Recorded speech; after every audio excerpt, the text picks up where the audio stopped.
Ahora os cuento cuál sería la solución que yo daría al texto, ¿de acuerdo? Y de paso, pues menciono algunos de los errores que he visto más frecuentemente pues, en vuestros ejercicios. Bueno, el error más frecuente es que esta parte que vais a ver como rasgos lingüísticos y literarios está minimizada y convertida prácticamente en alguna idea suelta a propósito de qué he visto en el texto. Hay muchas metáforas o hay rasgos de subjetividad o poca cosa más. Solo una minoría pues ha intentado hacer algo más o menos coherente. Primera cosa, si el examen consta de 3 preguntas, que yo aquí he enumerado 1, 2, 3, pero que en el examen de selectividad aparece como A, B y C, vosotros contestáis a 3 preguntas, no lo englobáis todo en una sola respuesta. Este es un primer asunto importante, ¿de acuerdo? Porque se trata de ir obteniendo pues, una puntuación de cada uno de los aspectos que nos han preguntado. Vamos por partes entonces. ¿Cuál es el tema del texto? Como veis aquí, yo he considerado que el tema vendría a ser algo así como un elogio de la conversación y de los conversadores. Se puede mencionar de otras maneras. Esta es solo la fórmula que yo le he dado, pero desde luego tiene que estar presente que efectivamente el tema no es solo la conversación, el tema no es solo los conversadores o la descripción de los conversadores, no. En la en el escrito, en la obra, en el fragmento que hemos leído, hay un propósito bien evidente de querer elogiar el, digamos, el hábito de la conversación y cómo es la gente que conversa. Hay un cierto deseo de elogiarlo, sin ninguna duda. ¿Vale? Entonces, ese sería para mí, digamos, el tema de la manera mejor formulada posible. Después, en cuanto al tipo de texto, que sabéis que tiene que ser algo rápido y concreto, pues en negrita tenéis los aspectos que me interesan destacar. El primero, el género al que pertenece. Es un texto ensayístico. Es que observad que se trata, si veis la parte izquierda de la pantalla, de un texto de Ángeles Mastretta, lo tenéis aquí en el paréntesis, que se titula Los conversadores y que dice está en el libro El mundo iluminado. ¿De acuerdo? Es ahí donde me tengo que fijar y me va a dar la clave cuando se trata de un texto ensayístico, es decir, de una parte de un libro, ¿de acuerdo?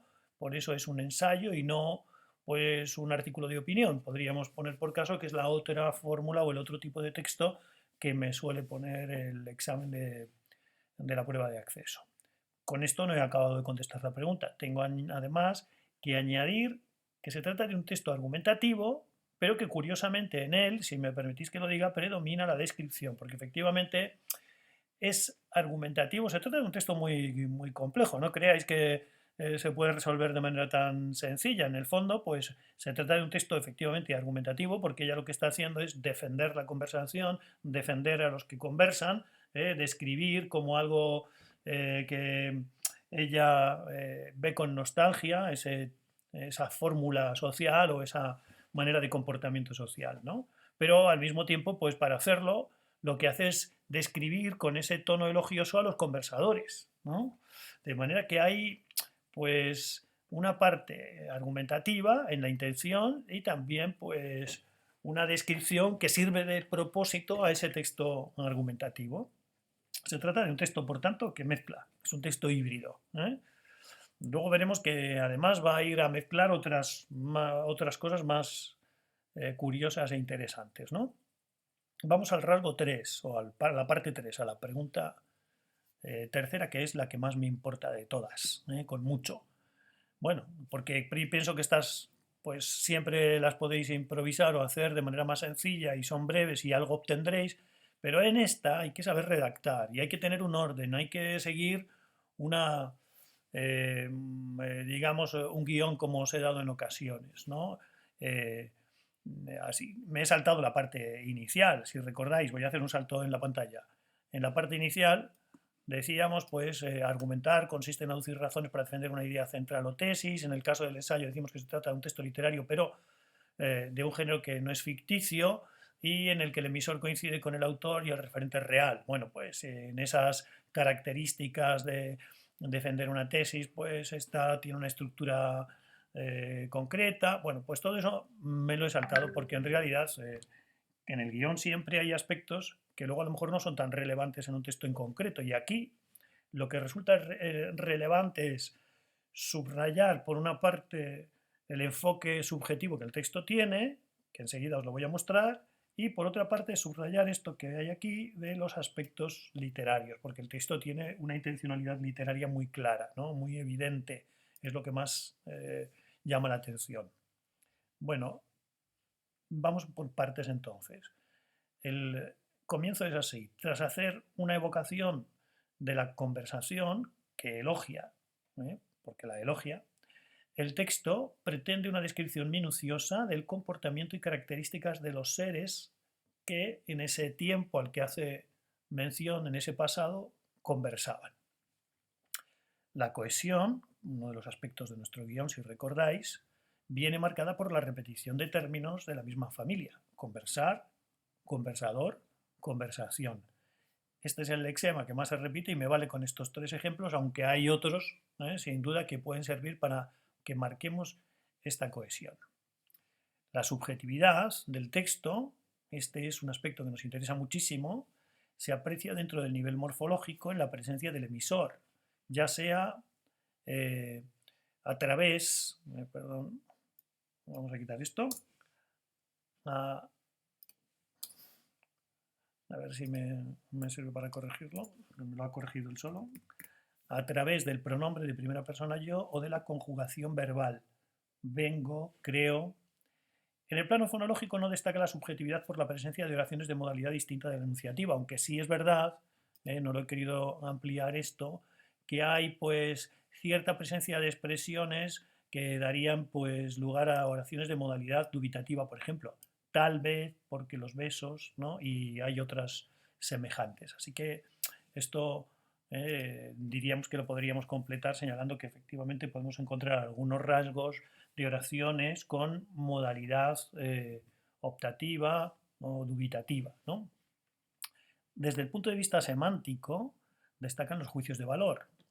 Pues cuando habla, por ejemplo, de los conversadores y dice que bueno, pues, es una especie de secta cada vez más exigua que podríamos llamar así, ¿no? Los conversadores. Y también nos dice que son impúdicos y desmesurados, que se vuelven invulnerables, y opina gratuitamente que tal vez los besos están emparentados con las palabras, o que nada tan despreciable para un conversador como un chismoso, etcétera, ¿no? O sea que hay algunos, algunas ideas, ¿no?, que denominamos así, juicios de valor, que responden pues, a ese grado de subjetividad que el texto tiene, que es muy alto en este ejemplo, ¿verdad? El siguiente aspecto que me interesa destacar es el de los aspectos literarios. Aquí he puesto yo el epígrafe para resaltarlo, pero podríamos no haberlo puesto este epígrafe aquí perfectamente, ¿de acuerdo? Sino simplemente pues haberlo omitido. Desde el punto de vista semántico, decimos, vamos a destacar además el empleo de un léxico con valor connotativo muy propio del uso literario del idioma, que enseguida subrayaremos por el predominio que puede apreciarse de la función poética y la tendencia del texto a la literarización o literariedad. Lo primero destacable es la ficcionalización. Yo vengo de un tiempo humano cada vez más remoto, que parece introducirnos en un universo narrativo, pero enseguida observamos que se trata de un juego irónico. Es evidente la ironía como procedimiento en todo el fragmento, que quiere parodiar la falta de conversación en el presente. Bueno, este aspecto me interesa mucho. Efectivamente, pues aunque se trata de un ensayo, sin embargo, veis que el comienzo, el arranque, podría parecer que es el propio de un texto ficticio, ¿no? Como si nos trasladase a contarnos una historia. Y es más, podríamos añadir en esta ficcionalización, todo el texto pretende la creación de un personaje inventado, ¿no?, como sucede pues, en una narración. Lo que pasa es que simplemente describe sus hábitos, pero ese personaje es el conversador o los conversadores, como queráis denominarlo. ¿De acuerdo? Entonces, hay esos tanteos, esas inclinaciones que son propias de un texto ficcional, que, bueno, pues emparentan al texto con el texto literario o lo hacen que se caracterice, ¿no?, por esa literariedad que hemos mencionado al principio. Luego decimos de la parodia que, bueno, pues es uno de esos rasgos que nos vamos a encontrar en el texto, porque todo el texto es muy paródico, ¿no?, desde el principio hasta el final, o es muy irónico, ¿no? Una ironía, pues es esto, ese tratamiento que da a los conversadores como de secta, como si se tratasen de una secta, y que podemos interpretar pues que se trata de una palabra que utiliza en el sentido de un grupo ya cada vez más restringido, un grupo cada vez más minoritario, no exactamente un grupo que pretenda, digamos, hacer las cosas de manera subversiva o a escondidas y sin ser transparentes ante los demás, ¿no? Bueno, hemos mencionado ese carácter ficcional y ahora en el siguiente párrafo voy a mencionar también el carácter que es también muy literario, que el texto tiene en tanto que texto descriptivo. Porque hemos dicho, se trata de definir y caracterizar a los conversadores, debe subrayarse la presencia del uso del presente atemporal como valor iterativo, ¿no?, con valor iterativo o atemporal. Lo he leído mal. Debe subrayarse la presencia del uso del presente atemporal o con valor iterativo, es decir, ese es, ese están, ese sienten, ese prefieren, ese se prenden y muchos otros ejemplos que encontráis en el texto son expresiones verbales que pretenden describir un proceso que se repite muchas veces o que es un hábito en su vida, ¿no? De manera que, bueno, pues por eso decimos que es un presente que no tiene valor temporal, no es algo que esté sucediendo en el momento, y que tiene valor iterativo, que podríamos decir, pues, lo que hace es decir una acción que se repite muchas veces, ¿no?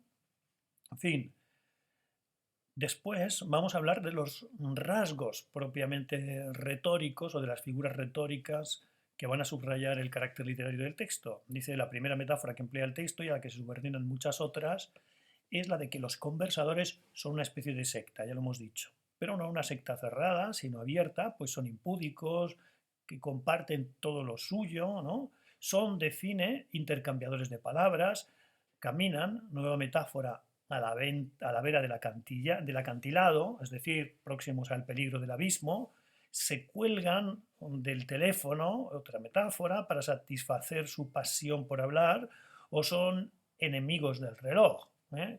Y hay otras como cerrarse sobre su almohada o prenderse de un libro, etc., ¿no? Así que el texto ofrece una multiplicidad de metáforas, ¿no? Podríamos decir como conclusión, ¿eh?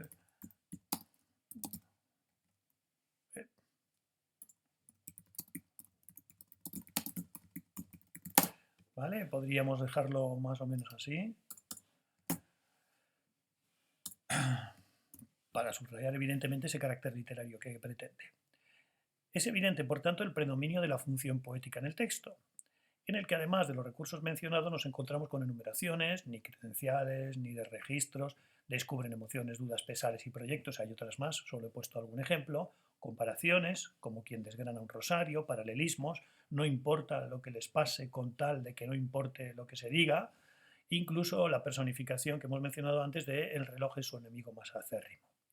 Hay, pues, en conclusión, una evidente voluntad de estilo que pretende lograr ese extrañamiento del lector que denominamos función poética y que pone en la elaboración del mensaje uno de sus objetivos principales. Así que no importa tanto transmitir, digamos, la información como deleitarse en esa expresión con la que pues, nos va comunicando este elogio, este mensaje del elogio de los conversadores.